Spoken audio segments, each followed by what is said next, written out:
Hello बच्चों, आप सब कैसे हो। आज हम आपके सामने क्या लेके आए हैं, हिंदी साहित्य का इतिहास। वैसे हमने आपकी पहली कक्षाओं में आपको व्याकरण हिंदी की पढ़ाई है, लेकिन आज हिंदी का साहित्य पढ़ाएंगे जो टीजीटी और पीजीटी के इतिहास में या टेट की क्लास में या मतलब टेट है पेट है सब में क्वेश्चन पूछे जाते हैं इस टाइप के। देखिए, हिंदी साहित्य में हिंदी साहित्य का इतिहास होता क्या है ये हिंदी का इतिहास, यानी कि हिंदी साहित्य में जो भी बीत चुका है उसे क्रमबद्ध रूप से लिखना ही हिंदी साहित्य का इतिहास कहलाता है।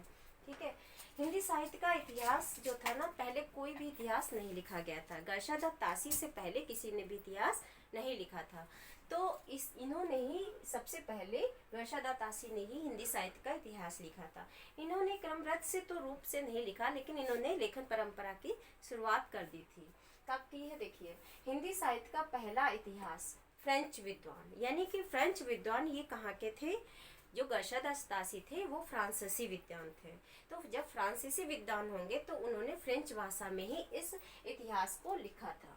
किस भाषा में लिखा, फ्रेंच भाषा में था लिखा गया। क्या है, इस्तवार द ला लेतिव्यूर ए इंदोई ए हिंदुस्तानी, क्या नाम है, देखिए हिंदी साहित्य का इतिहास का, इस्तवार दाला लितरेव्यूर ए हिंदुई ए हिंदुस्तानी नाम से इन्होंने ये लिखा था। ये कब लिखा गया है, यह ग्रंथ लिखा गया था 1839 ईस्वी में लिखा गया था। 1839 में पहला संस्करण हुआ है और दूसरा संस्करण कब हुआ है, 1871 में हुआ है। जो 1839 में जो संस्करण लिखा गया था वो उसके दो भाग किए गए, उसके दो भाग जो थे प्रकाशित हुए। कब कब, पहला तो 1839 में प्रकाशित हो गया था, दूसरा भाग आपका कब प्रकाशित हुआ है, 1947 में प्रकाशित हुआ है। और जो आपका 1871 में प्रकाशित हुआ है उसके 3 भाग किए गए। ठीक है, अब देखिए, इस ग्रंथ में हिंदी के साथ साथ उर्दू भाषा को भी स्थान दिया गया। कहने का मतलब है, जो गरशा तासी थे, जो इन्होंने हिंदू क्या कह रहा है, हिंदी के साथ साथ, यानी कि जो गरशा तासी थे हिंदी भाषा को तो इन्होंने शामिल भी किया, उसके साथ में इन्होंने उर्दू भाषा को भी शामिल किया था। फिर क्या कह, इस ग्रंथ का दूसरा संस्करण 1871 में प्रकाशित हुआ, जिसमें इन्होंने 3 भागों में बांटा गया, जैसा कि मैंने अभी बताया आपको। ठीक है, इसमें इन्होंने क्या किया है, कितने कवियों का वर्णन किया है, 738 कवियों का वर्णन किया है। कितने कवियों का वर्णन किया गया है इसमें, 738 में। 738 में 38 के कवियों में, मतलब यानी कि कुल कवि कितने हुए, 738 कवि लिए गए। उसमें से 72 कवि जो थे वो कैसे थे, हिंदी के थे, यानी हिंदी भाषा के थे, और बाकी जो थे वो आपके उर्दू भाषा के हो गए। अच्छा देखिए, ये तो इन्होंने इतिहास लिखा था।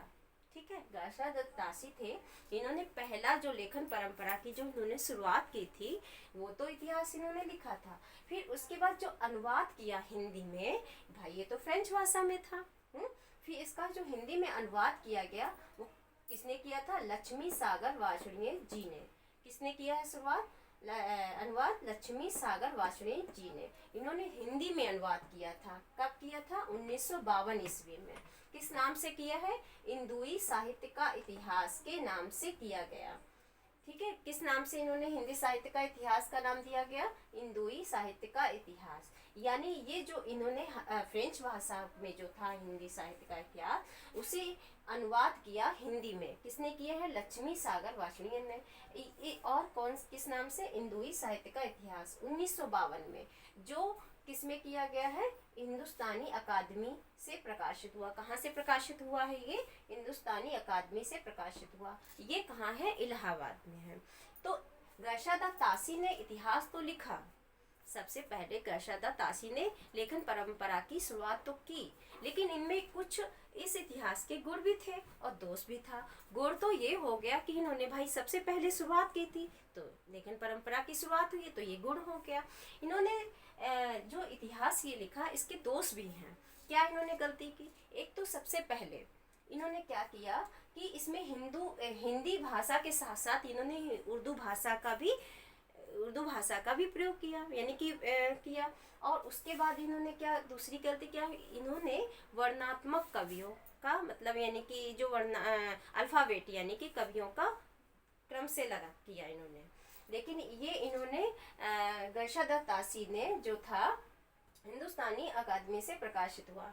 आपको ये एग्जाम में अक्सर पूछे जाते हैं ये क्वेश्चन। इसके बाद हम आपके सामने लेके आएंगे जॉर्ज गियर्सन को, और सबसे पहले इनका हुआ है, फिर अब अगली बार हम जॉर्ज गियर्सन को लेके आएंगे आपके सामने, उनके इतिहास के बारे में बताएंगे। Thank you.